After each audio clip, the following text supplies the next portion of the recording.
Well, light the candles, perhaps put on some Barry White. Why not? Because this next segment is about to get a little steamy. Valentine's Day is just 3 sleeps away. Today we're serving up the top foods to put you in the mood. Are here to show us how. To put you in the mood. Listen to the music. I love the music. Yeah, we're all loved up here right now. The vibe's all happening. Okay, so what are you going to do for us? Okay.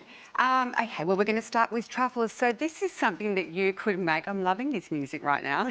This is something that you could make for your Valentine or with your Valentine. It is really easy to do. So let's just imagine this is our stove and we've got some cocoa. Now, cocoa is the foundation for chocolate. There's endorphins, there's dopamine, there's antioxidants, great for blood flow. So we've got a cup of that in there. There's some coconut milk as well. I've got some vanilla, a little bit of salt, some coconut oil, as well as coconut sugar. And then for a little bit of energy, I have got some almond butter. Now, just imagine you leave that on the stove for about 5 minutes to mix together. Into the bowl, into the fridge, out of the fridge, you've got this foundation for a truffle. Now, What a foundation. It is a foundation, it's fabulous. So you can see how it all kind of congeals. I always kind of like making this at about a tablespoon and a half-ish, but you can see how easy it rolls into a ball there. Then throw some coconut sugar, and there you have Sarah's put a on her chocolate. late night voice for the Chocolate truffle. And I'm I've got my romantic voice on right now. These are them. That's them at the end. They are really rich. They're decadent. They're a strong flavour, but Oh, they're decadent and rich. they're strong. You best not. you best not. Now you better try one. You've misjudged your audience. They're fabulous, aren't they? But you saw the ingredients. Yum. Yeah. Good. Isn't this Very music good. so good? Is there a type of chocolate that you particularly like using?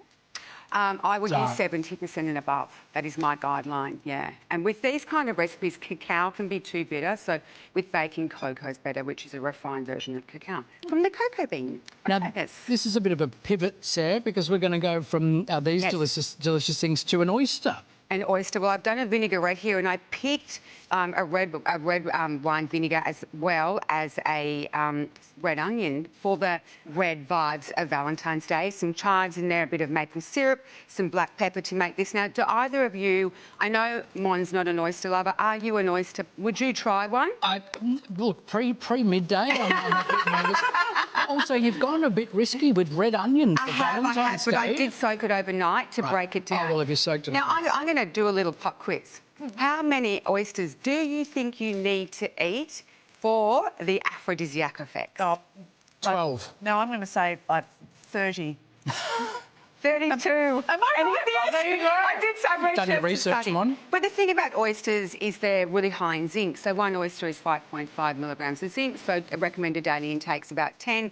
And zinc's really important for male reproductive. And just quickly, you've got a I've got a love cocktail, so I've made a love cocktail here. This is fabulous. Key hero ingredients for aphrodisiac is honey and figs. Honey has been 500 BC, Hippocrates prescribed it to increase libido.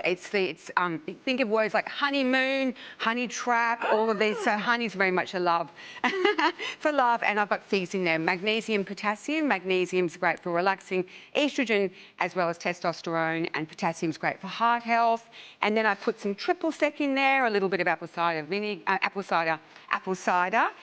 some champagne, gave it a shake, a bit of thyme in there as well. And here we have a love cocktail. A love cocktail. Would you sip that now? Oh, Would you have a little sip of just... I mean, obviously, it's got triple sec in there and champagne. It's never too early, is it? It's never too early. Do you want to have a tiny sip on? That's lovely. Of course. It is. So there's that one there. And as you can see, there's some wonderful inspiration. The subtle fig. You can taste the fig, can't you? Well, I Excellent. actually mixed the fig, stewed it down with the honey. That's and what the we thyme. thought, isn't it? Yeah, you knew that Stewed down already. fig. Thank It's you, like Sarah. you knew the amount of oysters it Exactly. takes. That was a total fluke. You can find all of the details over on the Sunrise website.